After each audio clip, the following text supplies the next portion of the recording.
Sebelum lanjut ke cerita selanjutnya, yuk subscribe dan like. Absen dulu di kolom komen ya ah. Udara di ruang keluarga terasa lebih berat dari biasanya. Seolah semua oksigen telah tersedot oleh amarah yang membara dari satu sosok. Ibu Ratmi, mertuaku. Tirai sutra tebal berwarna gading yang menjuntai anggun seakan menjadi saksi bisu. Tak mampu meredam gema suara tajamnya yang memantul di dinding marmer yang dingin. Di atas meja kristal, vas porselen dari dinasti Ming, kebanggaan terbesarnya, bergetar setiap kali ia menggebrak sandaran sofa kulit Italia. Semua kemewahan di ruangan ini terasa seperti sebuah ironi yang menyakitkan. Sangkar emas yang indah namun menyesakkan. Semuanya berawal dari hal sepele.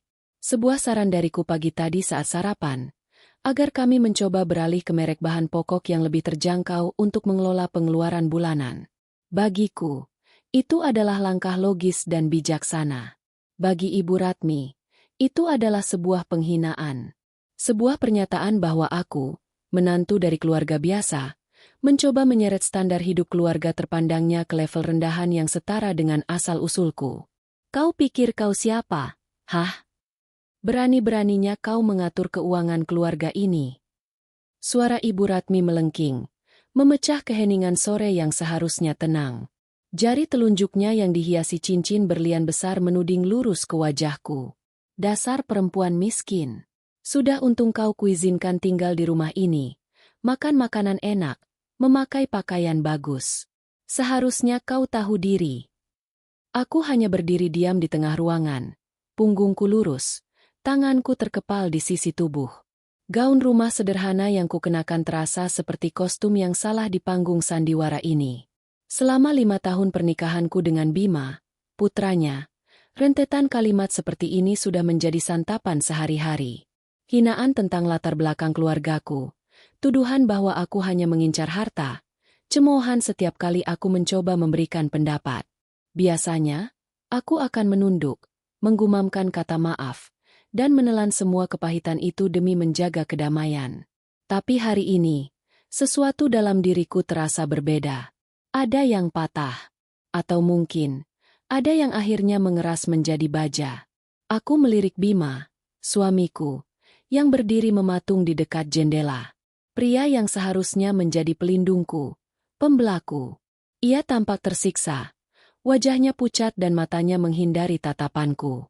Bibirnya terbuka sedikit, seolah ingin mengatakan sesuatu, tetapi tidak ada suara yang keluar.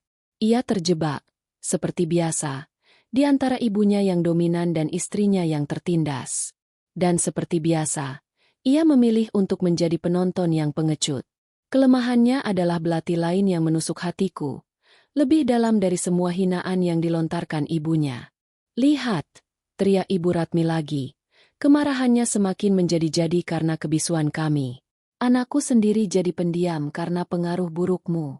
Kau ini pembawa sial. Sejak kau menginjakan kaki di rumah ini, bisnis rasanya seret, rezeki jadi susah. Semua karena auramu yang kotor itu. Tuduhan itu begitu absurd hingga aku hampir tertawa. Bisnis seret? Justru aku yang bekerja di belakang layar selama 3 tahun terakhir, membereskan pembukuan yang berantakan, menegosiasikan ulang utang dengan pemasok, dan merancang strategi pemasaran digital yang membuat bisnis furnitur mereka bertahan dari gempuran kompetitor baru. Bima hanya menjadi wajah perusahaan, sementara otak dan tenaganya adalah aku. Ironisnya, mereka tidak pernah tahu, atau tidak mau tahu, kebenaran itu. Aku mengangkat wajahku, menatap langsung ke mata Ibu Ratmi yang menyala-nyala. Untuk pertama kalinya, aku tidak menunjukkan rasa takut atau sakit. Aku hanya menatapnya dengan tatapan kosong, dingin, dan lelah. Reaksiku yang tak terduga itu tampaknya justru menyulut api amarahnya lebih besar lagi. Berani kau menatapku seperti itu? Hah? Dasar tidak punya sopan santun. Desisnya. Matanya liar mencari sesuatu untuk melampiaskan amarahnya. Dan ia menemukannya. Di sudut ruangan, dekat pintu menuju area cuci, tergeletak sember air bekas cucian pakaian kotor yang belum sempat dibuang oleh asisten rumah tangga. Dengan gerakan cepat yang mengejutkan untuk wanita seusianya, ia menyambar ember itu. Air keruh berwarna keabu-abuan itu beriak, menebarkan aroma apak dari deterjen murah dan keringat. Bima terkesiap, akhirnya menunjukkan reaksi. "Ibu, jangan." Tapi terlambat. Ibu Ratmi sudah berdiri di depanku. Wajahnya memerah padam karena murka. "Aku sudah muak dengan wajahmu di rumah ini." "Muak?" Lalu, dengan satu teriakan yang menggetarkan seisi rumah, ia melampiaskan puncak kebenciannya. "Pergi kau dari sini dasar menantu tidak tahu diri." Bersamaan dengan teriakan itu, ia mengangkat ember dan menyiramkan seluruh isinya tepat ke wajah dan tubuhku. Dunia seakan melambat. Aku merasakan hantaman air dingin yang mengejutkan, diikuti bau busuk yang menyengat hidung. Air kotor itu mengalir dari rambutku, membasahi wajahku, masuk ke mataku, menetes dari daguku, dan merembes ke seluruh pakaianku. Sehelai kaos kaki kotor bahkan menempel di bahuku sejenak sebelum jatuh ke lantai dengan bunyi plak yang basah. Hening. Satu-satunya suara adalah gemericik air yang menetes dari tubuhku ke lantai marmer yang mahal. Aku tidak berteriak. Aku tidak menangis. Aku hanya memejamkan mata sejenak, merasakan penghinaan terakhir ini meresap hingga ke tulang. Di dalam kegelapan itu, aku tidak merasakan sakit lagi. Yang kurasakan adalah sebuah kelegaan yang aneh. Seolah air kotor itu telah membilas sisa-sisa terakhir dari cinta, harapan, dan kesabaranku. Semuanya lunas. Perlahan, aku membuka mata.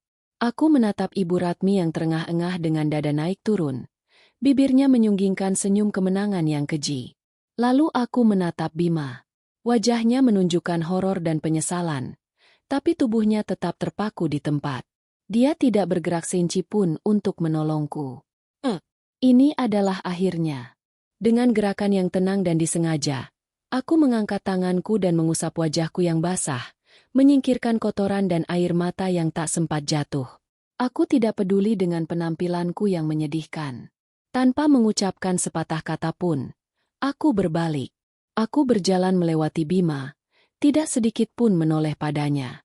Aku berjalan menuju kamarku di lantai atas, meninggalkan jejak kaki basah di setiap anak tangga. Di dalam kamar, aku langsung menuju lemari pakaian.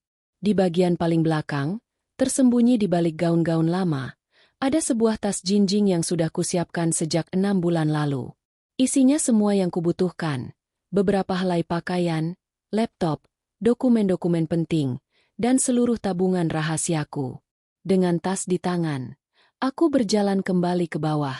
Ibu Ratmi dan Bima masih berdiri di posisi yang sama, seolah membeku dalam adegan mengerikan yang baru saja mereka ciptakan. Aku berjalan lurus menuju pintu utama. Saat tanganku menggapai gagang pintu, aku berhenti sejenak, namun tidak berbalik. 3 hari, bisikku lirih. Suara serak yang nyaris tak terdengar, lebih ditujukan untuk diriku sendiri. Dalam 3 hari, kalian akan tahu arti penyesalan yang sesungguhnya. Lalu, aku membuka pintu dan melangkah keluar, meninggalkan rumah itu, pernikahanku, dan semua penderitaanku. Pintu kayu jati yang berat itu tertutup di belakangku dengan bunyi dentuman pelan. Sebuah titik di akhir babak penderitaanku, dan sebuah awal dari pembalasanku. Hawa dingin malam menyelinap masuk melalui jendela taksi yang sedikit terbuka, menerpa wajahku yang masih terasa kaku. Gaun rumahku yang basah dan kotor menempel lekat di kulit, mengirimkan rasa dingin yang menusuk hingga ke tulang, namun anehnya aku nyaris tidak merasakannya. Seluruh indraku seolah mati rasa, teralihkan oleh badai emosi yang berkecamuk di dalam dada. Di luar, lampu-lampu kota berkelebat dalam kecepatan tinggi, berubah menjadi untaian cahaya buram yang tak berbentuk, persis seperti masa depanku yang kini terbentang tanpa peta. Sopir taksi sesekali melirikku melalui kaca spion. Tatapannya dipenuhi rasa ingin tahu dan mungkin sedikit iba. Seorang wanita dengan pakaian basah kuyup dan bau tak sedap di tengah malam tentu bukan pemandangan biasa. Tapi ia cukup bijaksana untuk tidak bertanya. Aku hanya memberinya sebuah alamat yang sudah kuhafal di luar kepala. Sebuah alamat yang tidak pernah diketahui Bima maupun Ibu Ratmi. Alamat menuju satu-satunya tempat di dunia ini yang benar-benar menjadi milikku. Aku tidak pergi ke rumah orang tuaku. Aku terlalu mencintai mereka untuk membebani hati mereka dengan pemandangan putri mereka yang hancur lebur. Aku tidak akan memberi mereka luka dengan menceritakan penghinaan yang kuterima. Ini adalah pertempuranku, dan aku akan menghadapinya sendirian. Taksi akhirnya berhenti di depan sebuah gedung apartemen kelas menengah yang sederhana namun bersih dan terawat, jauh dari kemegahan dan kepalsuan rumah yang baru saja kutinggalkan. Setelah membayar dengan beberapa lembar uang tunai yang kusimpan di saku tas, aku melangkah keluar. Udara malam terasa segar, seolah membersihkan paru-paruku dari atmosfer beracun yang telah kuhirup selama 5 tahun terakhir. Dengan langkah mantap, aku masuk ke lobi, menyapa satpam dengan anggukan singkat, dan langsung menuju lift. Tidak ada yang mengenalku di sini, dan itulah yang kubutuhkan. Aku adalah seorang anonim, seorang hantu yang baru saja melepaskan diri dari kuburnya. Pintu unit 7B terbuka dengan bunyi klik pelan. Di dalamnya, sebuah ruangan kecil menyambutku. Hanya ada satu kamar tidur, satu kamar mandi, dan sebuah ruang tengah yang menyatu dengan dapur mungil. Perabotannya minimalis dan fungsional. Sofa abu-abu, meja kayu kecil, dan sebuah rak buku yang masih kosong. Semuanya kubeli secara online dan dikirim bertahap selama beberapa bulan terakhir. Apartemen ini adalah polis asuransiku, rencana daruratku, benteng rahasiaku. Kulempar tas jinjingku ke atas sofa. Untuk beberapa saat, aku hanya berdiri di tengah ruangan, membiarkan keheningan menyelimutiku. Tidak ada teriakan, tidak ada hinaan, tidak ada suara langkah kaki berat yang menandakan datangnya badai. Hanya ada suara napasku sendiri. Lalu, bau apak dari pakaianku kembali menyadarkanku. Dengan gerakan mekanis, aku berjalan ke kamar mandi. Satu persatu, aku melepaskan gaun yang kotor itu, pakaian yang menjadi simbol terakhir dari perbudakanku. Aku melemparkannya ke sudut kamar mandi dengan perasaan jijik, seolah melepaskan kulit ular yang lama. Di bawah pancuran air panas, aku berdiri mematung. Air itu mengalir deras, membasuh sisa-sisa air cucian kotor dari rambut dan kulitku.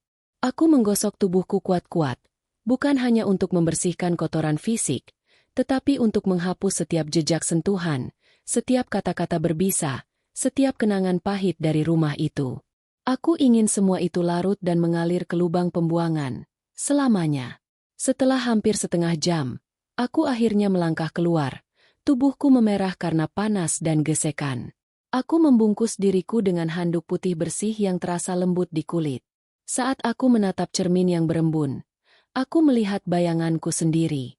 Mata yang bengkak, rambut yang basah menempel di dahi, dan ekspresi yang sulit diartikan. Dan saat itulah, pertahananku runtuh.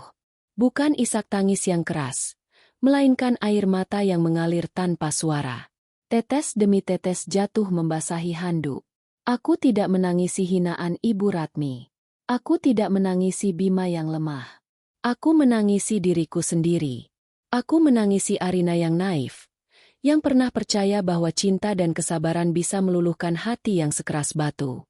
Aku menangisi 5 tahun hidupku yang terbuang sia-sia, mencoba menyenangkan orang-orang yang tidak pernah menganggapku ada.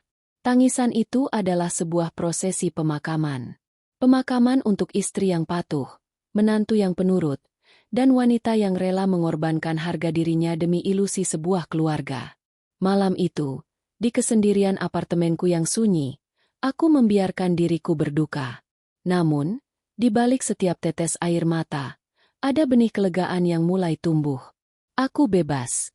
Untuk pertama kalinya dalam 5 tahun, aku bisa bernapas tanpa rasa takut. Malam ini, aku tidak perlu khawatir akan bangun dengan caci maki. Malam ini, aku adalah penguasa takdirku sendiri. Setelah air mataku kering, sebuah ketenangan yang dingin mengambil alih. Aku berjalan ke kamar tidur, membuka lemari kecil dan mengenakan piyama katun sederhana. Rasanya 1000 kali lebih nyaman daripada gaun-gaun sutra mahal yang terasa seperti belenggu. Kemudian, aku mengambil laptop dari tasku. Aku duduk di sofa, membuka laptop di atas meja kecil.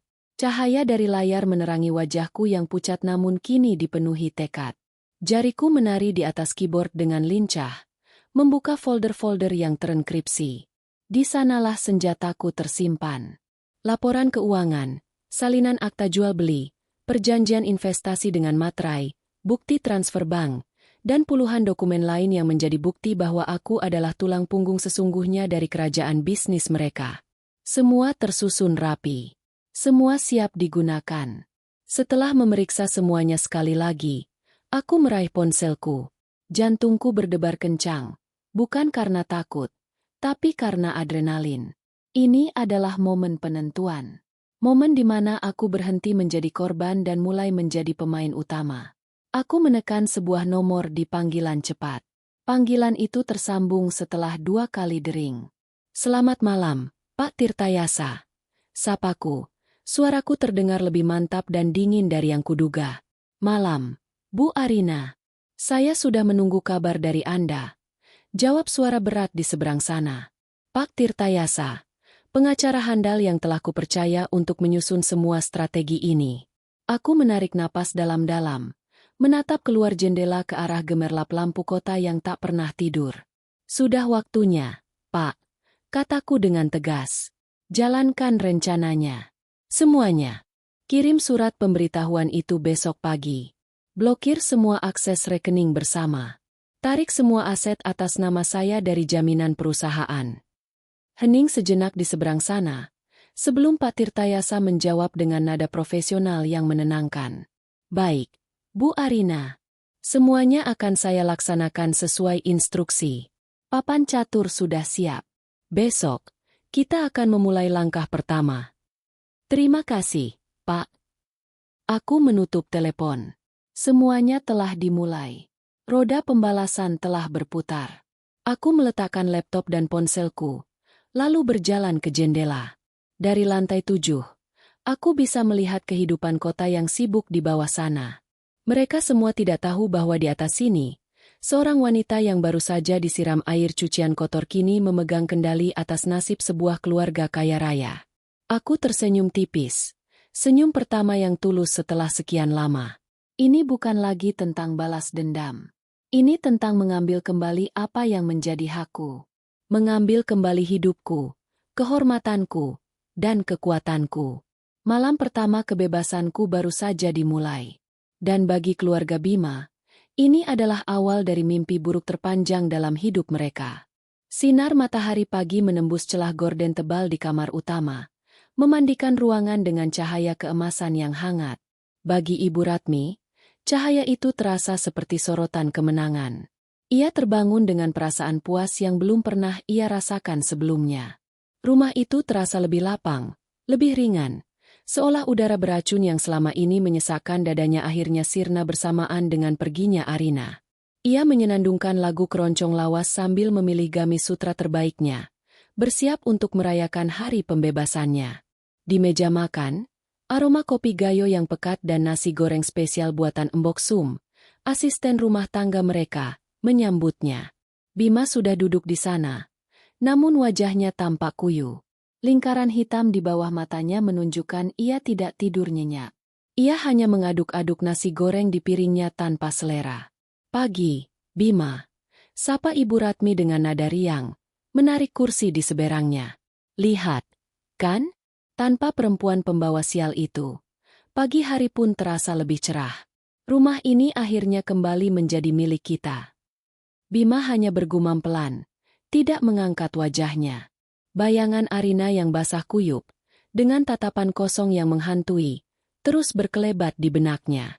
Suara bisikan terakhir Arina sebelum pergi juga terngiang-ngiang, meski ia tidak yakin apa artinya. Ibu Ratmi, yang tidak suka melihat putranya murung, meletakkan sendoknya dengan keras. "Sudah, jangan dipikirkan lagi perempuan tidak tahu diuntung itu. Tugasmu sekarang jelas. Hari ini juga, hubungi pengacara keluarga kita, urus surat cerainya secepat mungkin. Ibu tidak mau ada jejaknya lagi di keluarga ini. Ceraikan dia." Perintah itu terdengar seperti vonis. Bima menghela napas berat. Sebagian dari dirinya ingin menolak, ingin mencari Arina dan meminta maaf. Tapi bagian lain, bagian yang telah dibentuk oleh dominasi ibunya seumur hidup, terlalu lemah untuk melawan. "Baik, Bu, jawabnya lirih. Sebuah jawaban yang membuatnya merasa semakin hina. Puas dengan jawaban putranya, Ibu Ratmi kembali menikmati sarapannya dengan gembira. Rencananya hari ini sudah tersusun rapi. Ia akan menelepon teman-teman sosialitanya, mengajaknya makan siang di restoran bintang 5 dan berbelanja di butik-butik paling mewah. Ia ingin menunjukkan pada dunia bahwa ia telah berhasil menyingkirkan penyakit dari keluarganya. 1 jam kemudian, Ibu Ratmi sudah berada di sebuah mall paling elit di ibu kota. Tawa renyahnya menggema di antara deretan etalase yang berkilauan. Setelah makan siang yang mewah, ia dan teman-temannya masuk ke sebuah butik desainer ternama. Matanya langsung tertuju pada sebuah tas tangan kulit buaya berwarna zamrud yang dipajang di tengah ruangan. "Saya ambil yang ini," katanya dengan angkuh kepada pramuniaga, tanpa perlu bertanya harga. Ia mengeluarkan kartu kredit utamanya, kartu platinum dengan limit tak terbatas, simbol statusnya, dan menyerahkannya dengan gerakan anggun. Namun, beberapa saat kemudian, pramuniaga itu kembali dengan wajah sedikit canggung. "Mohon maaf, Ibu, kartunya ditolak." Tawa Ibu Ratmi langsung membeku. "Apa? Ditolak? Tidak mungkin. Coba lagi. Mesin kalian pasti rusak," hardiknya. Wajahnya mulai memerah karena malu di depan teman-temannya. Pramuniaga itu mencobanya lagi. Hasilnya sama. "Maaf, Bu. Transaksi benar-benar tidak bisa diproses. Mungkin Ibu bisa mencoba dengan kartu lain." Dengan geram, Ibu Ratmi mengeluarkan kartu lain dari dompetnya. Kartu itu pun ditolak. Satu persatu kartu kreditnya mengalami nasib yang sama. Teman-temannya mulai berbisik-bisik. Tatapan mereka berubah dari kagum menjadi kasihan yang merendahkan. Dipermalukan, Ibu Ratmi membanting tas yang gagal dibelinya ke meja kasir dan keluar dari butik itu dengan langkah marah, meninggalkan teman-temannya yang tercengang. Ia menyalahkan pihak bank atas masalah teknis yang memalukan ini. Sementara itu, di rumah, Bima sedang menghadapi masalahnya sendiri. Ia duduk di ruang kerjanya, mencoba melakukan transfer dana dalam jumlah besar kepada salah satu pemasok kayu jati utama mereka dari Jepara. Pembayaran ini krusial. Jika terlambat, pengiriman bahan baku untuk pesanan ekspor besar akan ditunda, dan reputasi perusahaan akan hancur. Biasanya, Arina yang mengurus semua transaksi ini dengan efisiensi yang luar biasa. Kini, Bima harus melakukannya sendiri. Ia membuka portal internet banking bisnis, memasukkan nama pengguna dan kata sandi yang ia yakini benar. Akses ditolak. Ia mencobanya lagi. Gagal. Ia mencoba mereset kata sandi, namun sistem meminta verifikasi 2 langkah yang terhubung ke nomor ponsel Arina. Keringat dingin mulai membasahi dahinya. Ia mencoba menghubungi nomor Arina. Panggilan itu bahkan tidak masuk. Langsung dialihkan ke pesan suara. "Nomor yang Anda tuju sedang tidak aktif atau berada di luar jangkauan." Ia mencobanya berulang kali. Hasilnya selalu sama. Rasa panik yang asing mulai merayap di dadanya. Bagaimana mungkin ia tidak bisa mengakses rekening perusahaannya sendiri? Ia adalah direktur utama. Ia mencoba menelepon manajer bank mereka. Namun sang manajer memberitahukan bahwa ada instruksi baru terkait keamanan rekening yang hanya bisa diubah dengan otorisasi dari pemegang akses utama. Dan nama yang tertera di sana, sebagai pengendali finansial, adalah Arina Wijaya. Bima terperangah. Sejak kapan? Bagaimana bisa ia tidak menyadari hal sepenting ini? Ia selalu menyerahkan urusan, detail, seperti itu pada Arina, terlalu malas untuk terlibat. Saat itulah Ibu Ratmi pulang dengan membanting pintu. Wajahnya masih merah padam karena marah. "Bang sialan. Mereka mempermalukan ibu di depan semua orang," teriaknya sambil melempar tas tangannya ke sofa. "Bukan cuma ibu yang bermasalah," sahut Bima dengan suara pelan, keluar dari ruang kerjanya. "Aku tidak bisa mengakses rekening perusahaan. Pembayaran ke pemasok Jepara tertunda." Ibu Ratmi berhenti mengomel. "Apa maksudmu tidak bisa? Itu rekeningmu. Sistemnya terkunci. Verifikasinya terhubung ke nomor Arina. Dan ponselnya tidak aktif." Jelas Bima, suaranya terdengar putus asa. Keduanya terdiam. Ruang keluarga yang tadinya terasa lapang kini mendadak terasa menyempit. Kemewahan di sekitar mereka seolah mencemooh. Mereka saling pandang, mencoba mencari penjelasan logis. Pasti cuma masalah teknis. Kebetulan saja, kata Ibu Ratmi, lebih untuk menenangkan dirinya sendiri. Perempuan itu tidak mungkin sepintar itu. Besok pagi kita datangi bank bersama-sama. Semuanya pasti beres. Bima mengangguk, namun hatinya tidak merasa tenang. Ada sesuatu yang terasa sangat salah. Kartu kredit ibunya diblokir di hari yang sama saat Arina pergi. Rekening bisnis terkunci, terhubung ke otorisasi Arina. Ini terasa seperti sebuah pola, bukan kebetulan. Mereka melewati sisa hari itu dalam kegelisahan yang canggung. Makan malam terasa hambar. Kemenangan yang dirayakan Ibu Ratmi pagi tadi kini terasa seperti abu di mulutnya. Benih-benih kepanikan mulai tumbuh di tanah kesombongan mereka. Akarnya merambat pelan namun pasti, mencekik rasa aman yang selama ini mereka nikmati. Malam itu, untuk pertama kalinya, rumah megah itu terasa dingin dan sunyi, menyisakan ketakutan akan hari esok yang tak terduga. Malam merayap turun, membungkus rumah megah itu dalam selimut kegelapan yang pekat. Namun bagi Bima, tidak ada istirahat dalam kegelapan itu. Ia berbaring di ranjang besar mereka, di sisi kosong yang terasa begitu dingin dan luas. Aroma melati yang samar, wangi khas Arina, masih tertinggal di bantal di sebelahnya, menjadi siksaan bisu yang mengoyak ketenangannya. Setiap kali ia memejamkan mata, gambaran wajah Arina, dingin, basah, dan kosong, muncul kembali, disusul dengan kepanikan tentang rekening perusahaan yang terkunci. Bagaimana ini bisa terjadi? Bagaimana Arina, wanita pendiam yang selama ini ia anggap hanya mengurus rumah tangga, bisa memegang kendali sepenting itu? Ibunya benar. Arina tidak mungkin sepintar itu. Pasti ada kesalahan. Namun, semakin dalam ia merenung, semakin kepingan-kepingan memori yang terlupakan mulai muncul ke permukaan, membentuk sebuah gambaran mengerikan yang selama ini sengaja ia abaikan. Pikirannya melayang mundur, 3 tahun ke belakang.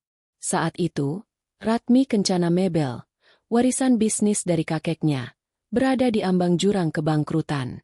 Bisnis yang dulu jaya itu terseok-seok, digerogoti oleh zaman. Desain-desainnya kuno, kalah bersaing dengan merek-merek modern yang lebih minimalis. Manajemen di bawah kendali Bima lebih banyak diisi dengan gaya hidup mewah daripada kerja keras. Ia lebih suka menghadiri pameran sebagai ajang pamer status daripada benar-benar mencari klien. Sementara itu, utang kepada pemasok menumpuk, dan pesanan semakin sepi. Bima ingat dengan jelas sore yang mencekam itu.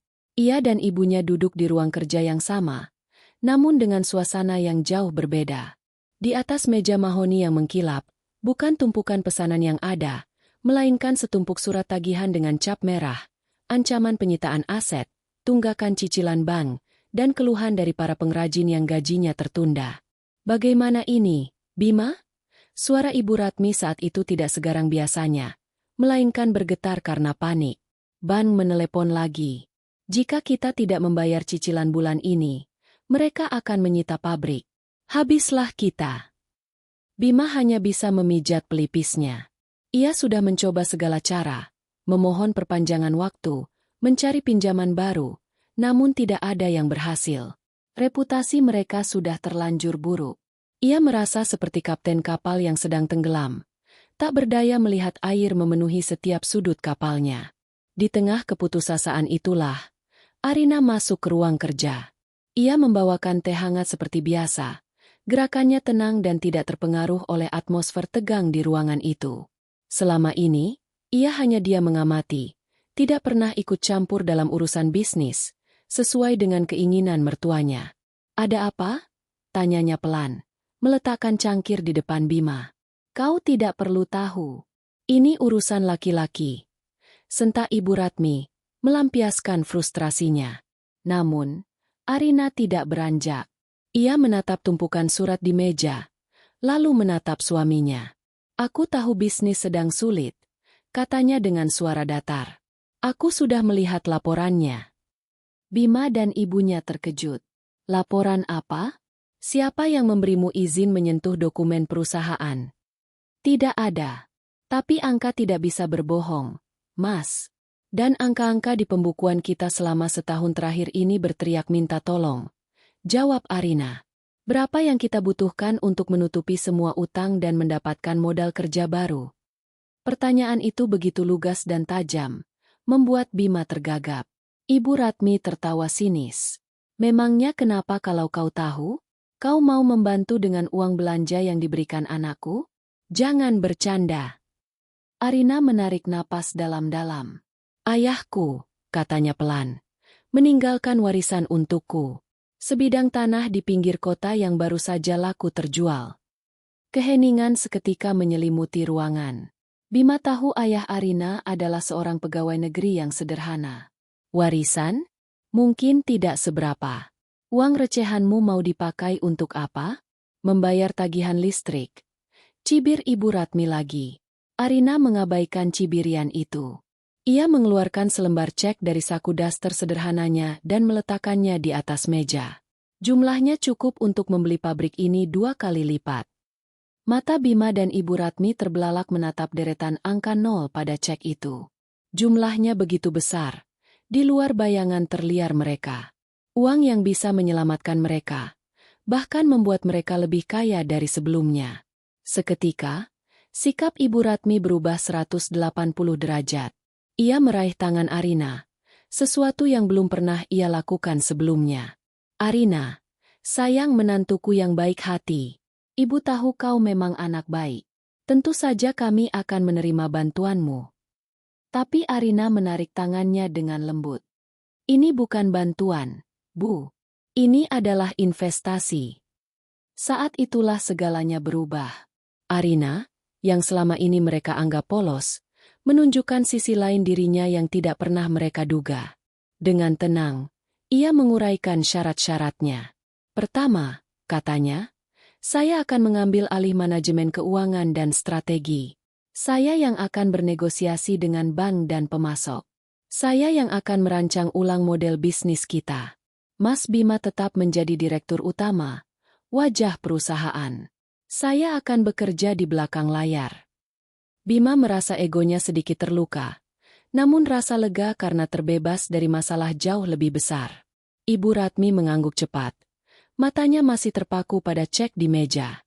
Kedua, dan ini yang paling penting, lanjut Arina, nadanya menjadi sangat serius. Sebagai jaminan atas investasi saya, seluruh dana ini akan digunakan untuk membeli kembali aset-aset utama kita dari ancaman sitaan bank, pabrik, dan juga rumah ini. Untuk sementara waktu, sampai bisnis kembali stabil dan investasi saya kembali, surat kepemilikan aset-aset tersebut akan terdaftar atas nama saya.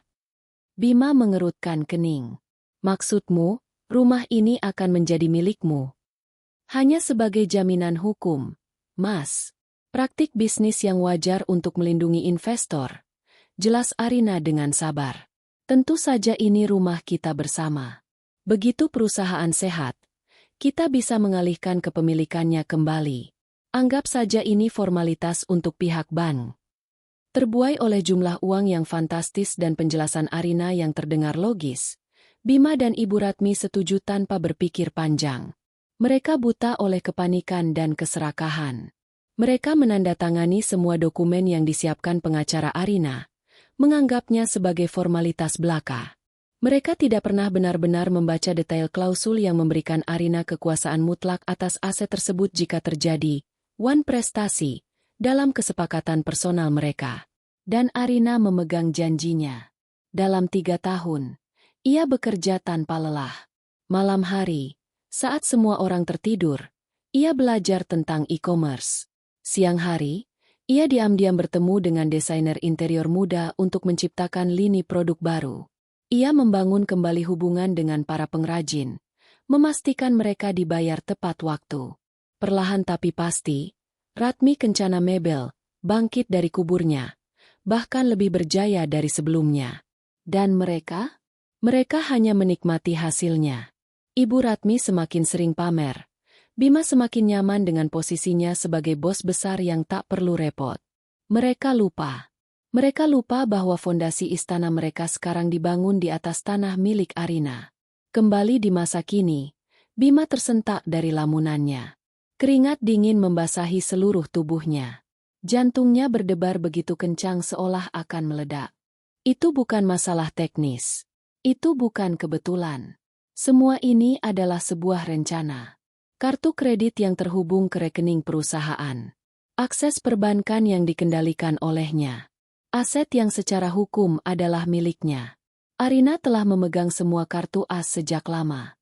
Dan mereka, dengan bodohnya, telah menyerahkan semua itu padanya. Bisikan terakhir Arina sebelum pergi kini terdengar seperti guntur di telinganya. 3 hari. Rasa panik yang kemarin hanya merayap, kini menerkamnya dengan brutal. Ia bangkit dari tempat tidur. Tangannya gemetar. Ini bukan lagi tentang pertengkaran rumah tangga. Ini adalah tentang kehancuran total yang akan menimpa mereka. Dan mereka hanya punya waktu kurang dari 2 hari sebelum badai itu datang. Pagi kedua tanpa Arina disambut dengan langit kelabu yang menggantung rendah. Seolah alam pun ikut berduka atas bencana yang akan datang. Bima tidak tidur sedetik pun. Sepanjang malam ia mondar-mandir di kamarnya seperti singa dalam sangkar. Otaknya bekerja keras mencoba mencari celah, mencari kemungkinan lain atas potongan-potongan memori mengerikan yang disadarinya semalam. Namun, setiap skenario yang ia bayangkan selalu berakhir pada kesimpulan yang sama. Mereka telah masuk ke dalam perangkap yang mereka ciptakan sendiri.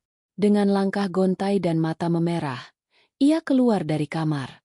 Ia harus memberitahu ibunya. Sekeras apapun penolakan ibunya nanti, ia harus tahu betapa berbahayanya situasi mereka. Ia menemukan Ibu Ratmi di ruang makan, sedang menatap kosong secangkir teh yang sudah dingin. Wajahnya yang biasanya angkuh kini tampak pucat dan lelah. Jelas sekali, ia juga tidak bisa tidur. "Bu," panggil Bima. Suaranya serak. "Kita harus bicara. Ini serius." Ibu Ratmi mengangkat wajahnya. "Ibu sudah menelepon Pak Hardiman, pengacara kita. Dia akan mengurus surat cerai itu hari ini juga. Setelah itu kita akan pergi ke bank bersama-sama. Ibu akan membuat perhitungan dengan mereka karena sudah mempermalukan kita." Bima menggelengkan kepalanya dengan putus asa. Ibunya masih belum mengerti.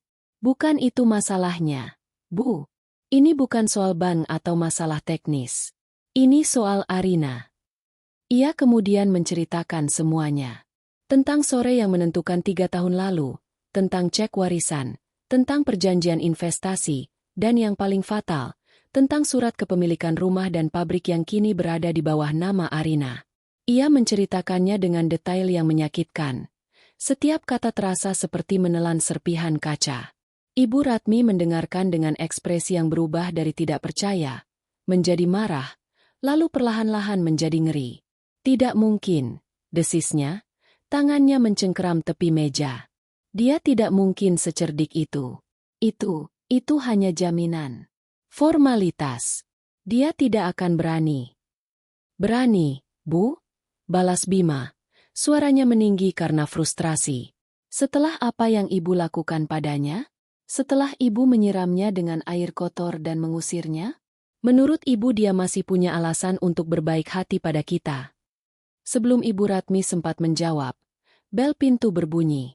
Bukan seperti biasanya. Kali ini bunyinya terdengar tajam dan mendesak. Embok Sum, sang asisten rumah tangga, tergopoh-gopoh membukakan pintu.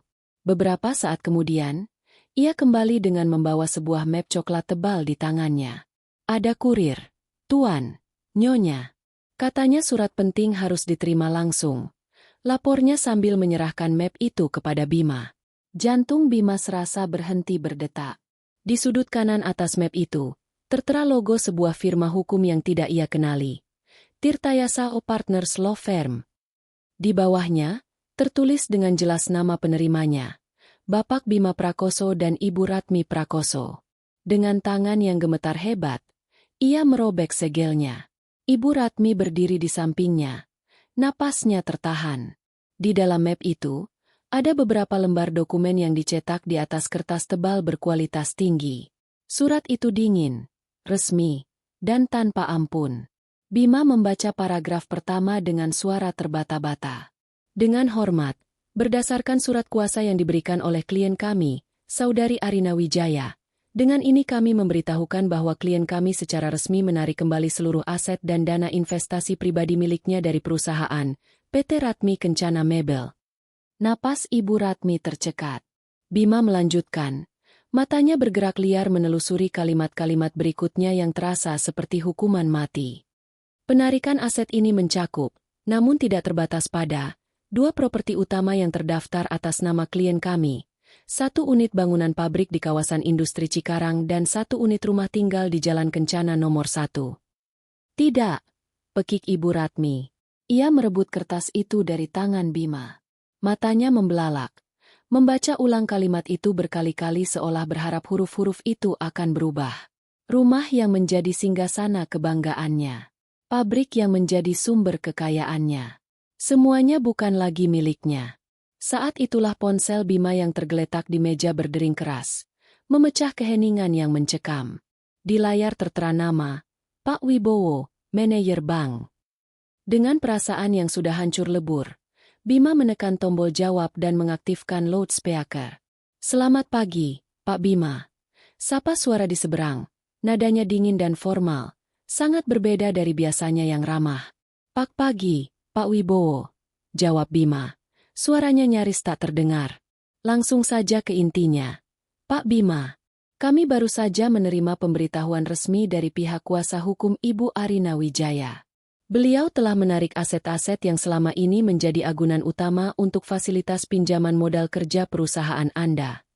Ibu Ratmi terhuyung dan berpegangan pada kursi. Wajahnya sepucat mayat. Sesuai prosedur, lanjut Pak Wibowo tanpa jeda.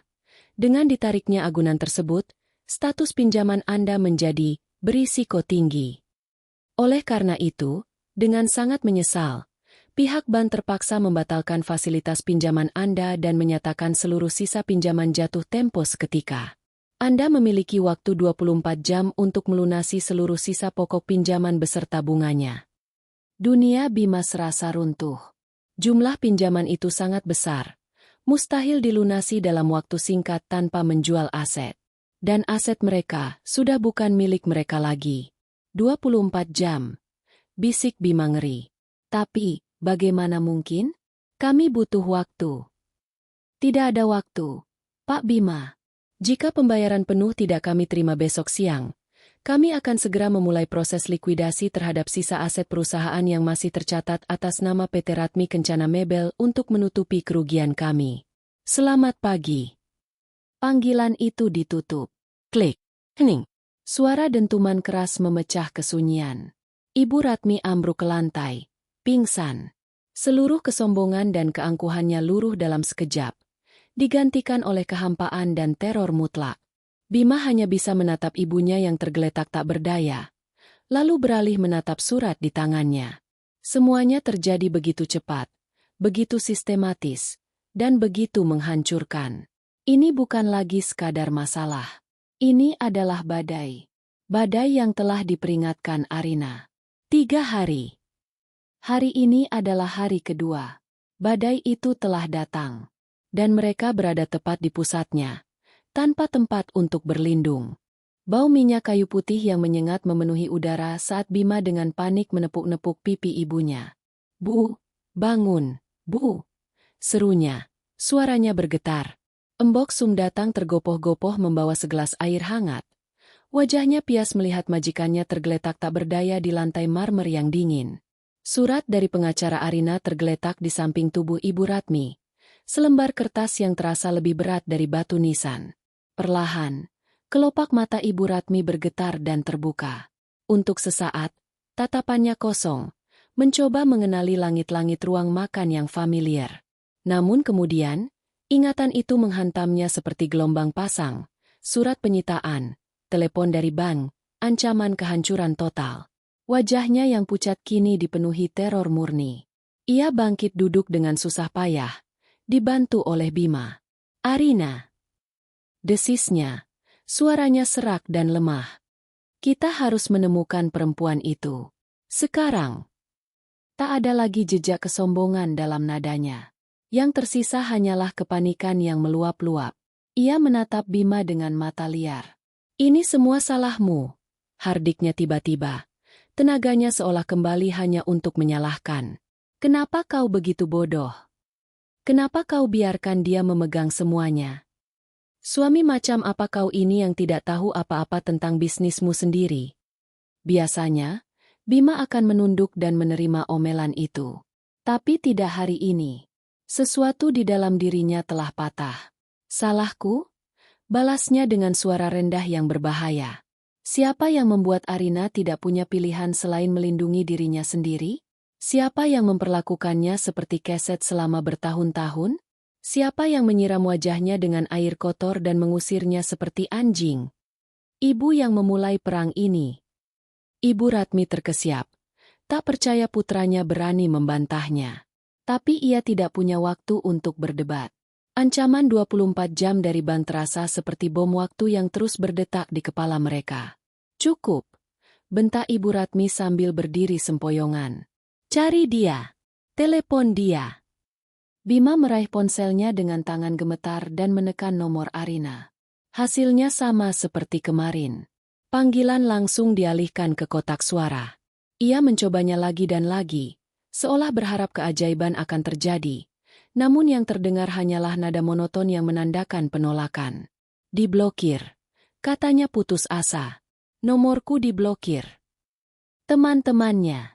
Hubungi teman-temannya. Desak Ibu Ratmi. Otaknya yang panik mencoba mencari jalan keluar. Bima terdiam. Sebuah kenyataan pahit menamparnya. Ia hampir tidak mengenal satupun teman dekat Arina. Selama ini, ibunya selalu melarang Arina untuk bergaul, menganggap teman-temannya yang berasal dari kalangan biasa tidak selevel dengan keluarga mereka. Ia hanya punya satu nomor. Rina, teman kuliah Arina dulu. Dengan harapan tipis, ia meneleponnya. Halo, Rina? Ini aku, Bima. Oh, Bima. Ada apa? Jawab suara di seberang, terdengar waspada. Apa kau tahu di mana Arina? Kami perlu bicara dengannya. Ini sangat penting. Hening sejenak. Aku tidak tahu, jawab Rina.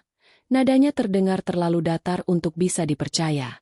Dan kalaupun aku tahu, setelah apa yang kudengar, kurasa aku tidak akan memberitahumu.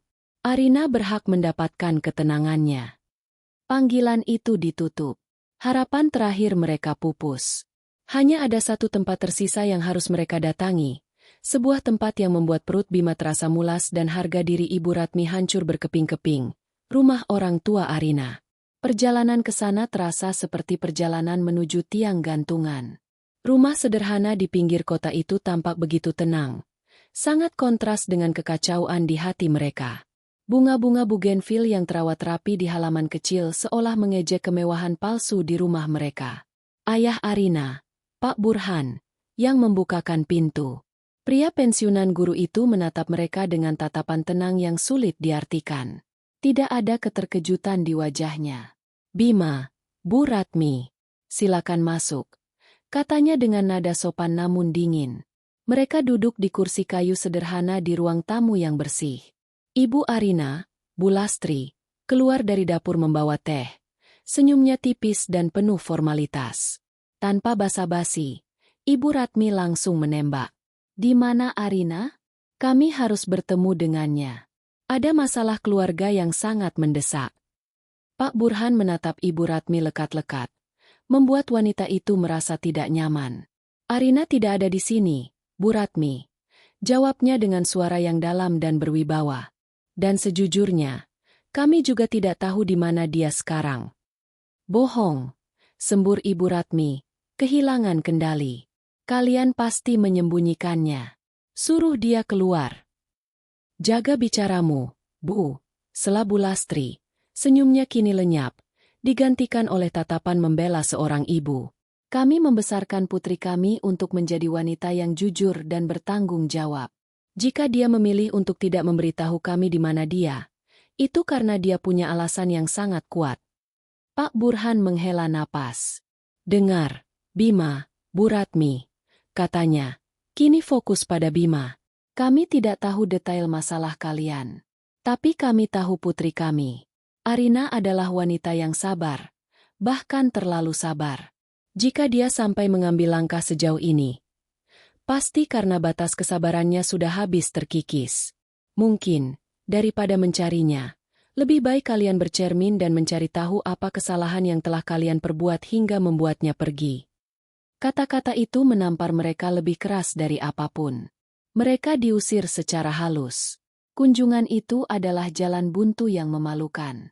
Mereka pergi dari sana dengan tangan hampa dan hati yang semakin hancur.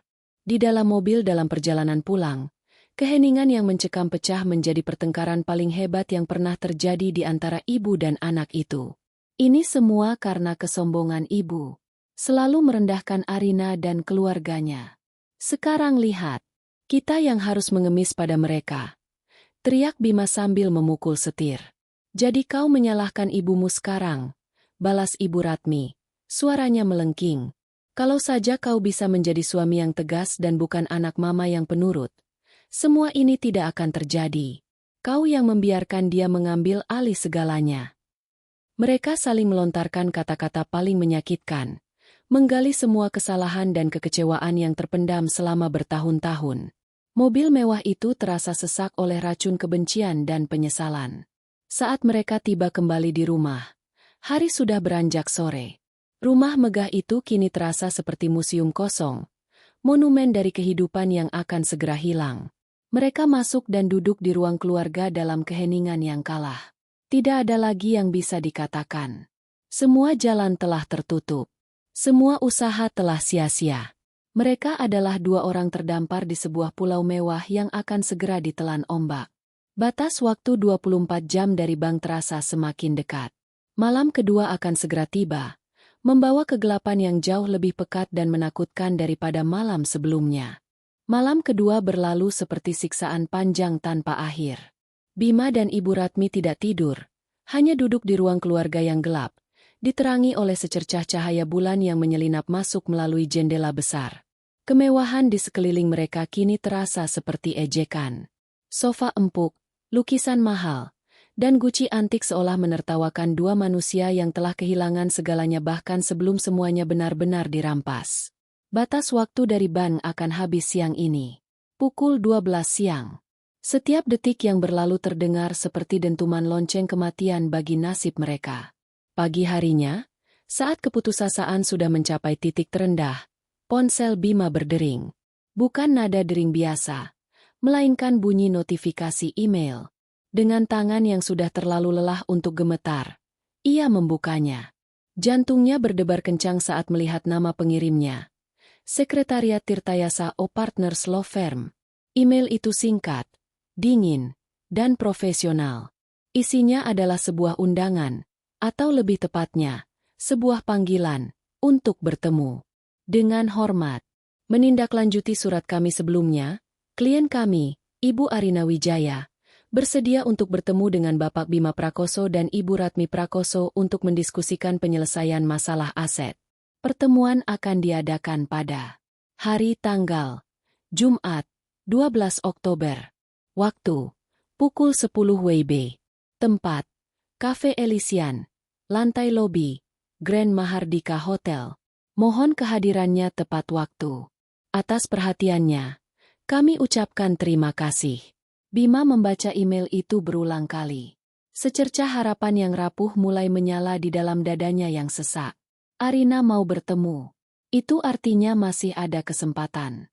Mungkin ia bisa memohon, merayu, mengingatkannya pada cinta mereka, pada tahun-tahun yang telah mereka lalui bersama. Dia mau bertemu, Bu, seru Bima, menunjukkan ponselnya pada Ibu Ratmi. Ibu Ratmi merebut ponsel itu. Matanya menyipit saat membaca lokasi pertemuan. Cafe Elysian. Tempat itu adalah dunianya. Tempat di mana ia dan teman-teman sosialitanya biasa berkumpul, memamerkan perhiasan terbaru sambil mencibir orang lain. Arina memilih tempat itu. Ada pesan terselubung di baliknya. Sebuah tantangan. Anak kurang ajar itu, desis Ibu Ratmi, sisa-sisa keangkuhannya mencoba bangkit kembali. Dia pikir dengan memilih tempat itu dia bisa mengintimidasi kita? Dia lupa siapa yang memperkenalkan tempat itu padanya. Namun, di balik kata-katanya yang tajam, ada getar ketakutan yang tidak bisa disembunyikan. Pukul 9:30, mereka sudah tiba di lobi Grand Mahardika Hotel. Bima mengenakan kemeja terbaiknya yang kini terasa kusut, sementara Ibu Ratmi memaksakan diri memakai salah satu gaun mahalnya, lengkap dengan riasan tebal yang gagal menutupi lingkaran hitam di bawah matanya. Mereka tampak seperti bangsawan yang baru saja digulingkan dari tahtanya, berusaha mati-matian mempertahankan sisa-sisa martabat mereka. Mereka memilih meja di sudut kafe, tempat yang agak tersembunyi namun tetap bisa melihat pintu masuk. Setiap kali pintu kaca itu terbuka, jantung Bima serasa melompat ke tenggorokan. Ibu Ratmi mengetuk-ngetukkan jarinya yang berhias cincin berlian ke permukaan meja, ekspresinya tegang. Tepat pukul 10. Pintu kafe terbuka lagi. Namun kali ini, semua orang di dalam kafe yang tadinya sibuk bercengkrama, sontak terdiam sejenak. Aura yang masuk bersama dua orang itu begitu kuat dan berbeda. Yang pertama masuk adalah seorang pria parubaya yang tampak berwibawa, mengenakan setelan jas mahal. Itu pasti pengacaranya, Pak Tirtayasa. Dan di belakangnya berjalan seorang wanita yang membuat napas Bima tercekat di paru-parunya. Itu Arina. Tapi sekaligus, itu bukan Arina yang ia kenal. Arina yang selama ini ia tahu adalah wanita dengan blus sederhana, rambut yang diikat seadanya, dan tatapan mata yang seringkali meneduh, menahan luka.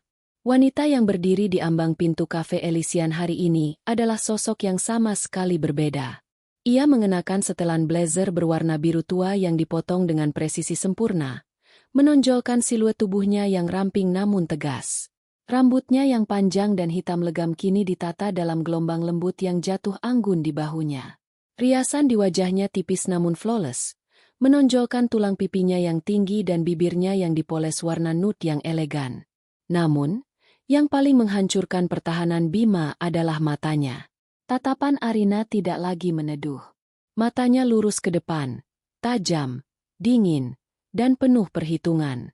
Tidak ada jejak air mata, tidak ada keraguan, hanya ada ketenangan seorang ratu yang datang untuk mengambil kembali kerajaannya.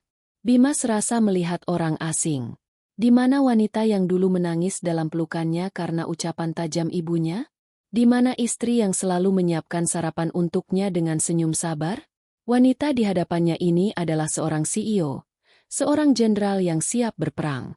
Dengan langkah yang mantap dan penuh percaya diri, Arina berjalan mengikuti pengacaranya menuju meja mereka.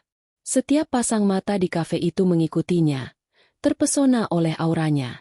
Ibu Ratmi, yang tadinya sudah menyiapkan rentetan makian dan tuduhan, kini hanya bisa ternganga. Mulutnya terbuka sedikit. Kata-kata yang sudah ia siapkan lenyap begitu saja dari otaknya. Ia merasa seperti sedang berhadapan dengan seekor singa betina, sementara dirinya hanyalah seekor kucing rumahan yang ketakutan. Arina dan pengacaranya tiba di meja. Tanpa senyum, tanpa sapaan, Arina hanya memberikan anggukan singkat. Ia duduk di kursi di seberang mereka, menyilangkan kakinya dengan gerakan yang luwes, dan meletakkan tas tangannya yang berkelas di meja. Semua gerakannya terkendali dan penuh kuasa. Pak Tirtayasa duduk di sebelahnya dan membuka tas kerjanya, mengeluarkan sebuah map tebal. Hening. Suara denting sendok dan percakapan lirih dari meja lain terasa begitu jauh. Di meja mereka, udara terasa berat dan dingin. Bima menelan ludah, mencoba mencari suaranya yang hilang. Arina. Panggilnya lirih, penuh kerinduan dan penyesalan. Arina menoleh padanya. Untuk pertama kalinya sejak ia masuk, matanya bertemu langsung dengan mata Bima. Tidak ada cinta di sana. Tidak ada benci yang meluap-luap. Yang ada hanyalah kekosongan yang dingin. Tatapan seseorang yang sedang melihat masalah bisnis, bukan suami yang pernah ia cintai. Kita tidak punya banyak waktu, kata Arina. Suaranya terdengar tenang dan datar, namun setiap kata memukul Bima seperti palu godam. Pak Tirtayasa akan menjelaskan semuanya. Ia bahkan tidak memanggilnya, Mas.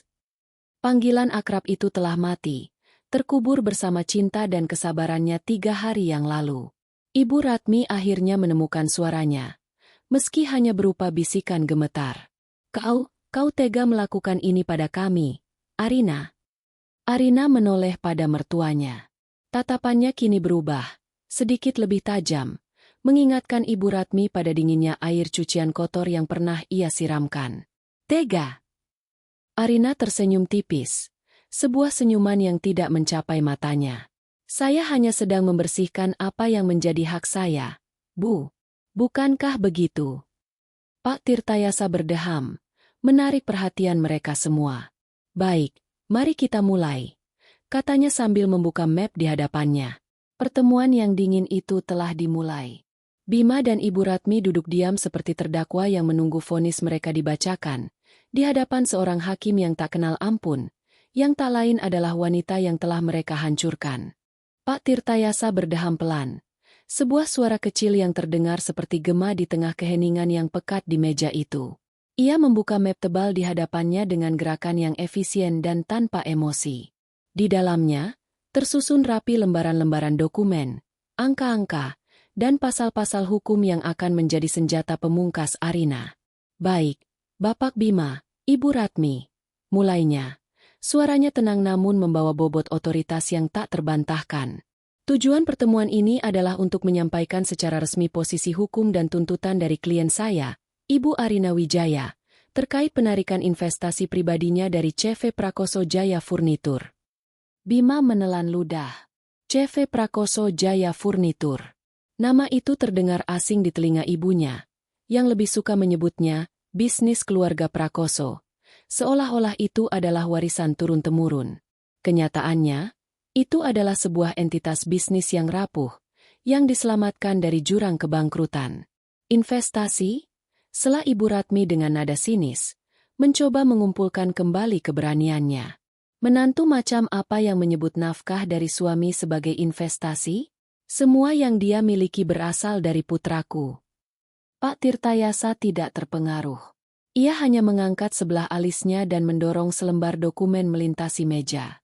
Dokumen itu adalah salinan akta perjanjian yang ditandatangani 5 tahun lalu. Di sana, tertera dengan jelas tanda tangan Bima dan Arina. Mohon maaf, Bu Ratmi, tapi data berbicara lain, kata Pak Tirtayasa dengan dingin. Pada tanggal 4 April, 5 tahun yang lalu, klien saya menyuntikkan dana pribadi sebesar 2,5 miliar rupiah ke dalam perusahaan yang saat itu berada di ambang pailit. Dana tersebut merupakan warisan sah dari almarhum ayahnya. Angka, 2,5 miliar, menggantung di udara seperti awan badai. Mata Ibu Ratmi membelalak tak percaya. Ia menoleh pada Bima, menuntut penjelasan. Bima hanya bisa menundukkan kepalanya dalam-dalam. Wajahnya memerah karena malu dan rasa bersalah. Ia tahu. Selama ini ia tahu. Namun ia membiarkan ibunya percaya pada dongeng kemegahan keluarga mereka. Dana tersebut, lanjut sang pengacara tanpa jeda, disuntikan berdasarkan perjanjian investasi dengan klausul pengembalian modal dan pembagian keuntungan, di mana seluruh aset tetap yang dibeli menggunakan dana tersebut, termasuk tanah dan bangunan pabrik di Cikarang, serta rumah yang saat ini ibu dan bapak tinggali di Pondok Indah, dijadikan sebagai agunan atau jaminan atas investasi tersebut. Pak Tirtayasa mengeluarkan lebih banyak dokumen, bukti transfer bank, sertifikat tanah, dan BPKB mobil-mobil mewah mereka. Semua atas nama Arina Wijaya. Ibu Ratmi menatap kertas-kertas itu dengan tatapan kosong.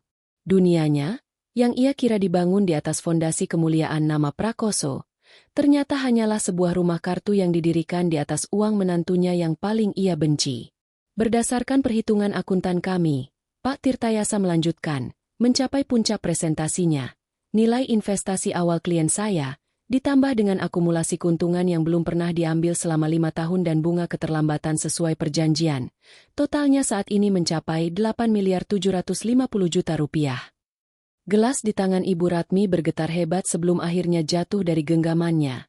Pecah berkeping-keping di lantai marmer kafe, sama seperti harga dirinya. Suara pecahan itu menyentakkan beberapa pengunjung. Namun tidak ada yang berani menoleh terlalu lama. 8 miliar? Bisik Ibu Ratmi.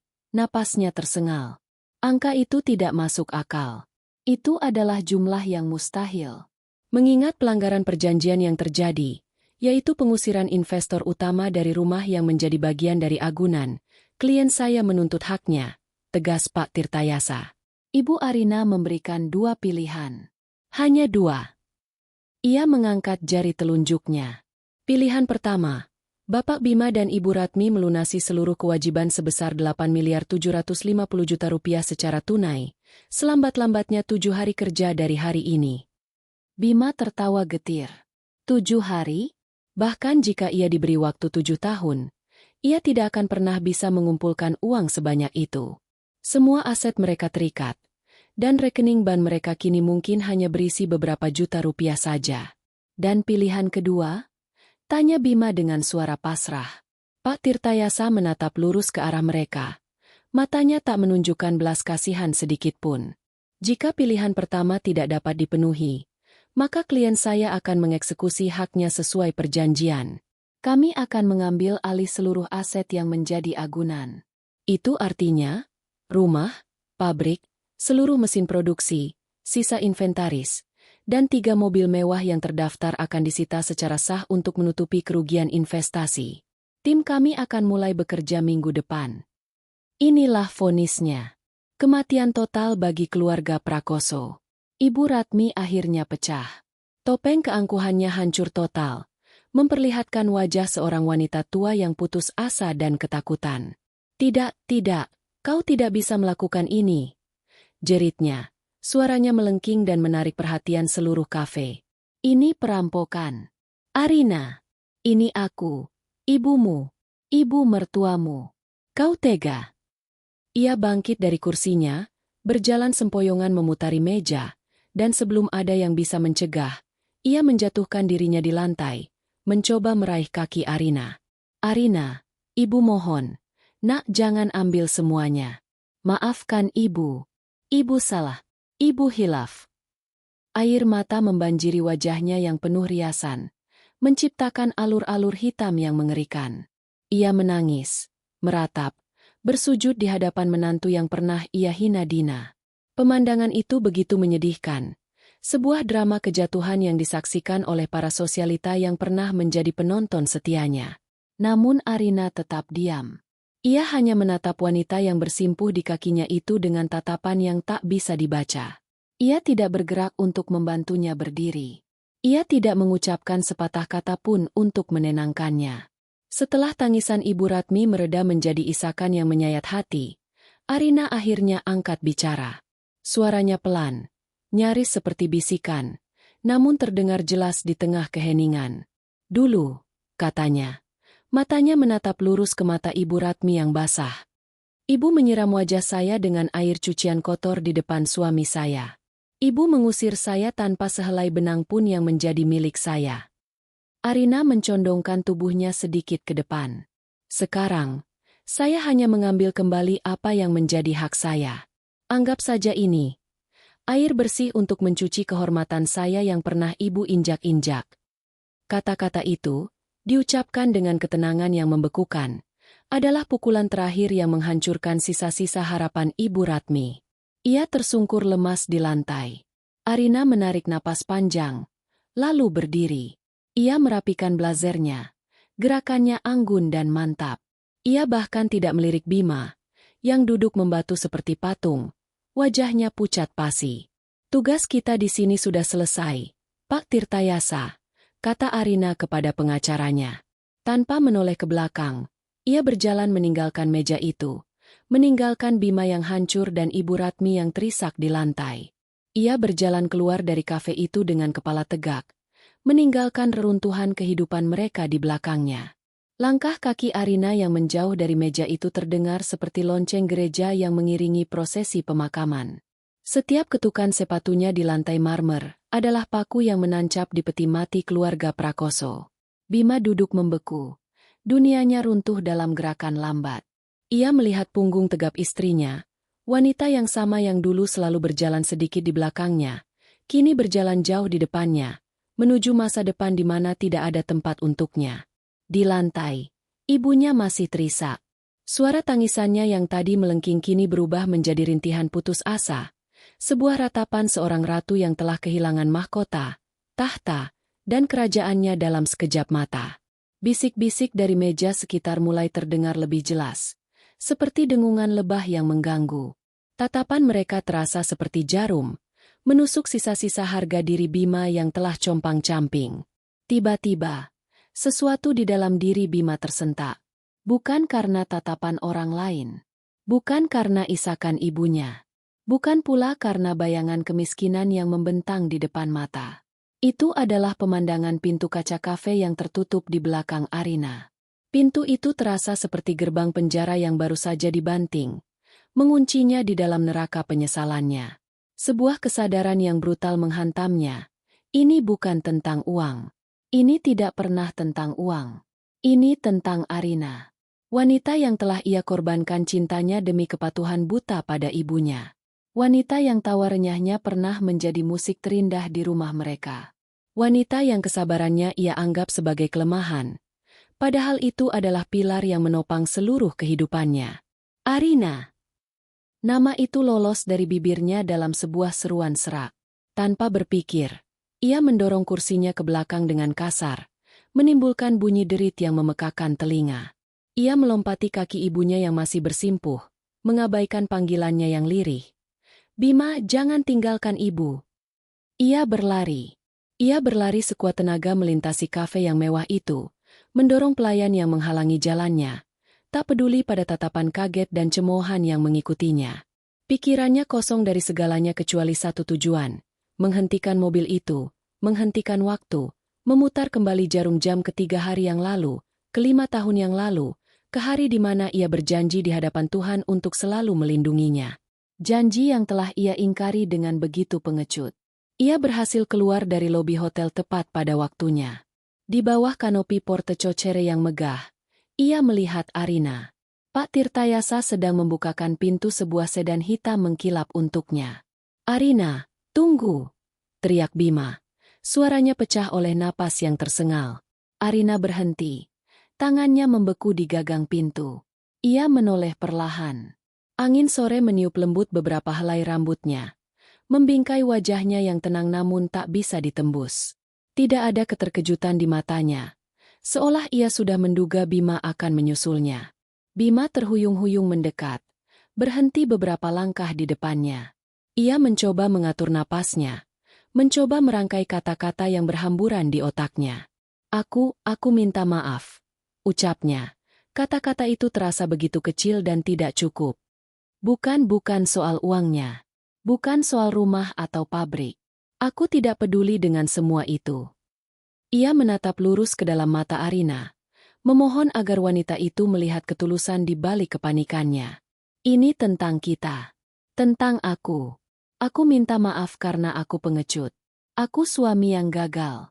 Aku membiarkan ibu menyakitimu, hari demi hari, dan aku hanya diam. Air mata mulai menggenang di pelupuk mata Bima. Aku diam saat kau disiram air kotor itu. Arina, aku hanya berdiri di sana seperti patung bodoh. Seharusnya aku melindungimu. Seharusnya aku membawamu pergi dari sana sejak lama. Seharusnya aku memilihmu. Suaranya bergetar hebat. Aku cinta padamu, Arina. Aku tahu aku terlambat mengatakannya. Aku tahu aku tidak pantas. Tapi beri aku satu kesempatan lagi. Bukan untuk menyelamatkan harta kita, tapi untuk menyelamatkan kita. Aku akan meninggalkan semuanya. Kita bisa mulai dari awal, di mana saja, hanya kita berdua. Ini adalah pengakuan yang telah Arina tunggu selama bertahun-tahun. Kata-kata yang, jika diucapkan sebulan yang lalu, seminggu yang lalu, atau bahkan pagi hari 3 hari yang lalu, akan mampu meluluhkan hatinya dan menyembuhkan semua lukanya. Arina mendengarkannya tanpa menyela. Wajahnya yang tenang kini menunjukkan sekelumit emosi, bukan cinta, melainkan kesedihan yang mendalam. Sebuah duka atas apa yang pernah mereka miliki dan apa yang tidak akan pernah bisa kembali lagi. "Permintaan maafmu aku terima, Mas," katanya lembut, dan untuk pertama kalinya ia memanggilnya Mas lagi, namun panggilan itu terdengar seperti ucapan selamat tinggal. "Aku percaya kau tulus, tapi ketulusanmu datang terlambat." Ia mengambil satu langkah mendekat. Selama bertahun-tahun, aku tidak butuh rumah mewah atau mobil. Aku hanya butuh suamiku. Aku butuh kau berdiri di sisiku. Aku butuh suaramu saat semua orang menyudutkanku. Tapi kau memilih diam. Sebuah senyum sedih tersungging di bibirnya. Dan dalam diammu itulah, cintaku perlahan-lahan mati. Maaf, Mas. Tapi kita tidak bisa membangun kembali rumah di atas fondasi yang sudah hancur. Kau tidak bisa menyembuhkan luka yang sudah menjadi bekas. Arina mengulurkan tangannya, bukan untuk meraih Bima, melainkan untuk menyerahkan sebuah kartu nama dari pengacaranya. Aku akan mengajukan gugatan cerai. Pengacaraku yang akan menghubungimu. Itulah kalimat terakhirnya. Tanpa menunggu jawaban, ia berbalik, masuk ke dalam mobil dengan anggun. Pintu mobil tertutup dengan bunyi pelan yang terasa seperti dentuman palu hakim. Kaca jendela yang gelap naik, menyembunyikan wajahnya untuk selamanya. Mobil itu melaju perlahan, lalu menghilang di tikungan jalan, meninggalkan Bima berdiri sendirian di bawah langit Jakarta yang mulai meredup. Ia hancur. Benar-benar hancur. Penyesalan terasa seperti racun yang merayap di pembuluh darahnya, membakar setiap sel di tubuhnya. Entah berapa lama ia berdiri di sana sebelum akhirnya berjalan kembali ke dalam hotel dengan langkah gontai. Ia menemukan ibunya sudah dibantu duduk di sofa lobi oleh seorang petugas keamanan. Wajah Ibu Ratmi sembab dan tatapannya kosong. Perjalanan pulang adalah sebuah prosesi pemakaman dalam keheningan. Tidak ada lagi pertengkaran. Tidak ada lagi saling menyalahkan. Hanya ada kehampaan. Ibu Ratmi menatap keluar jendela. Tapi yang ia lihat adalah kilas balik dari kesombongannya. Wajah Arina yang tersenyum saat pertama kali ia perkenalkan. Suara Arina yang sabar saat mengajarinya menggunakan ponsel baru. Tangan Arina yang merawatnya saat ia sakit. Semua kebaikan itu ia balas dengan hinaan dan caci maki. Ia tidak hanya kehilangan harta. Ia telah menghancurkan putranya. Ia telah membuang permata paling berharga yang pernah ia miliki. Kesadaran itu datang seperti gelombang tsunami, menenggelamkannya dalam lautan penyesalan yang tak bertepi. Ini adalah hukumannya. Penjara seumur hidup yang ia ciptakan sendiri. Ketika mereka tiba di depan rumah megah itu tampak asing dan dingin. Bukan lagi sebuah istana, melainkan sebuah mausoleum yang menyimpan kenangan akan kebahagiaan yang telah mereka bunuh. Ibu Ratmi masuk dan ambruk di sofa ruang keluarga. Tangisannya kini tanpa suara, hanya bahunya yang berguncang hebat. Bima berdiri di dekat jendela besar, memandangi lampu-lampu kota yang mulai menyala satu persatu. Setiap cahaya itu terasa seperti pengingat akan masa depan cerah yang baru saja ia padamkan dengan tangannya sendiri. Ia telah kehilangan segalanya. Dan ia tahu, ia pantas mendapatkannya. 6 bulan telah berlalu sejak pertemuan dingin di Cafe Elysian. Langit Jakarta masih sama, diselingi terik matahari dan awan kelabu yang datang silih berganti. Namun bagi Arina, Bima, dan Ibu Ratmi, dunia telah berubah selamanya. Waktu telah menjadi hakim yang adil, membagikan hasil dari setiap perbuatan di masa lalu. Di sebuah gedung perkantoran modern di jantung kawasan bisnis Sudirman, di lantai 25, sebuah plakat elegan berwarna perak terpasang di dinding kaca. Wijaya Kreasi, Desain Interior. Di dalam, suasana sibuk namun teratur. Para desainer muda tampak berdiskusi serius di depan layar monitor besar. Sementara staf administrasi bergerak efisien di antara meja-meja kerja yang minimalis. Di ruang direktur yang luas dengan jendela kaca dari lantai ke langit-langit, Arina Wijaya sedang berdiri memandangi panorama kota. Ia mengenakan gaun kerja sederhana namun berkelas. Rambutnya tergerai rapi. Di hadapannya, terbentang pemandangan gedung-gedung pencakar langit yang menjulang angkuh, sebuah simbol dari ambisi dan kerja keras. Ia telah mengambil alih sisa-sisa aset pabrik furnitur yang dulu menjadi kebanggaan keluarga Prakoso, membersihkannya dari manajemen lama yang korup, dan membangunnya kembali dari nol dengan merek dan visinya sendiri. Wijaya Kreasi kini mulai dikenal sebagai salah satu pemain baru yang paling inovatif di industri desain interior. Ponselnya di atas meja bergetar pelan. Sebuah pesan dari Rina, sahabatnya. Jangan lupa makan siang. Aku traktir di tempat biasa. merayakan proyek besarmu yang baru disetujui. Arina tersenyum tulus. Senyum yang kini terasa ringan dan lepas, tanpa beban. Ia mengetik balasan singkat, lalu kembali menatap keluar jendela. Ia tidak lagi melihat masa lalu di sana. Ia melihat masa depan. Rasa sakit, penghinaan, dan air mata yang pernah ia tumpahkan telah menjadi fondasi dari gedung pencakar langitnya sendiri. Ia tidak membangun semua ini atas dasar dendam, melainkan atas dasar pembuktian pada dirinya sendiri bahwa ia berharga, ia mampu, dan ia utuh. Sementara itu, di sebuah gang sempit di daerah Ciganjur, Jakarta Selatan, pemandangan yang sangat berbeda tersaji. Di sebuah rumah kontrakan petak dengan cat yang mulai mengelupas, Ibu Ratmi sedang duduk termangu di sebuah kursi plastik di teras depan. Tatapannya kosong, memandangi jemuran pakaian tetangga yang melambai-lambai ditiup angin. Tak ada lagi perhiasan berlian yang gemerlap di jemarinya. Tak ada lagi gaun mahal yang membungkus tubuhnya. Ia hanya mengenakan daster sederhana yang warnanya sudah sedikit pudar. Wanita yang dulu bicaranya setajam silet dan tawanya semeriah petasan itu kini lebih banyak diam. Setiap hari, ia akan duduk seperti ini selama berjam-jam, seolah sedang menunggu sesuatu yang tak akan pernah datang. Kadang, Bima akan menemukannya menangis tanpa suara, bahunya berguncang pelan. Ketika ditanya, ia hanya akan menggeleng dan bergumam, seandainya ibu tidak menyiramnya waktu itu. Kalimat itu menjadi mantra penyesalannya, diputar berulang-ulang dalam benaknya yang lelah. Penjara seumur hidupnya bukanlah jeruji besi, melainkan ingatan akan kesombongannya sendiri yang telah menghancurkan segalanya. Bima keluar dari dalam rumah, sudah rapi dengan kemeja flanel dan membawa tas ransel. Ia kini bekerja sebagai staf administrasi di sebuah perusahaan logistik kecil. Gajinya pas-pasan, cukup untuk membayar sewa kontrakan dan kebutuhan sehari-hari. Ia meletakkan segelas teh hangat di samping ibunya. "Bima berangkat dulu, Bu," katanya lembut. Ibu Ratmi menoleh. Matanya yang sayu menatap putranya. "Hati-hati di jalan, Nak," bisiknya. Bima mengangguk. Ia melihat ibunya, lalu melihat rumah kecil mereka. Setiap sudut tempat ini adalah pengingat konstan akan apa yang telah hilang. Ia telah kehilangan istri yang ia cintai, kemewahan yang ia nikmati, dan masa depan yang ia kira sudah pasti. Namun, di tengah semua kehilangan itu, ia menemukan sesuatu yang baru, tanggung jawab.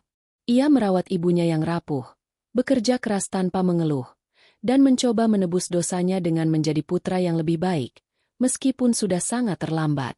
Sebelum berangkat, ia membuka dompetnya. Di sana, terselip selembar pas foto usang. Foto pernikahannya dengan Arina. Keduanya tersenyum bahagia. Senyuman tulus dari masa ketika cinta masih terasa sederhana dan cukup. Ia menatap foto itu sejenak. Sebuah ritual harian yang menyakitkan namun tak bisa ia hentikan. Lalu, dengan helaan napas panjang, ia menutup dompetnya dan melangkah pergi menjemput nasibnya. Sore itu, Arina pulang lebih awal. Ia tidak langsung menuju apartemennya yang nyaman, melainkan berhenti di sebuah taman kota yang rindang. Ia membeli secangkir kopi dari kedai kecil dan duduk di salah satu bangku, memandangi anak-anak yang berlarian dan pasangan lansia yang berjalan bergandengan tangan. Ia teringat Bima. Ia teringat ibunya. Pengacaranya memberitahu bahwa proses perceraian berjalan lancar tanpa perlawanan. Ia juga tahu tentang kondisi mereka sekarang. Tidak ada rasa kemenangan di hatinya. Yang ada hanyalah rasa lega yang damai. Ia telah melepaskan mereka, melepaskan masa lalunya. Ia mengangkat wajahnya, membiarkan sisa-sisa sinar matahari sore menerpa kulitnya. Rasanya hangat dan bersih. Seperti air suci yang membilas sisa-sisa kotoran terakhir dari jiwanya. Ia tidak akan pernah melupakan hinaan itu. Siraman air cucian kotor di wajahnya. Bukan sebagai luka, tapi sebagai pengingat. Pengingat bahwa harga dirinya pernah direndahkan. Dan ia berhasil bangkit untuk membasuhnya sendiri hingga bersih. Arina menghabiskan kopinya, lalu berdiri. Ia berjalan meninggalkan taman itu dengan langkah ringan. Ia tidak tahu apa yang menanti di masa depan. Mungkin cinta akan datang lagi, mungkin juga tidak. Tapi itu tidak lagi penting. Karena untuk pertama kalinya dalam hidupnya, ia merasa cukup. Sendirian. Ia utuh. Bebas. Ia berkuasa. Damai. Ia bahagia. Ia telah menulis babak penutup dari kisah lamanya. Dan kini, di hadapannya, terbentang lembaran-lembaran baru yang masih kosong dan putih bersih. Siap ia tulis dengan kisahnya sendiri.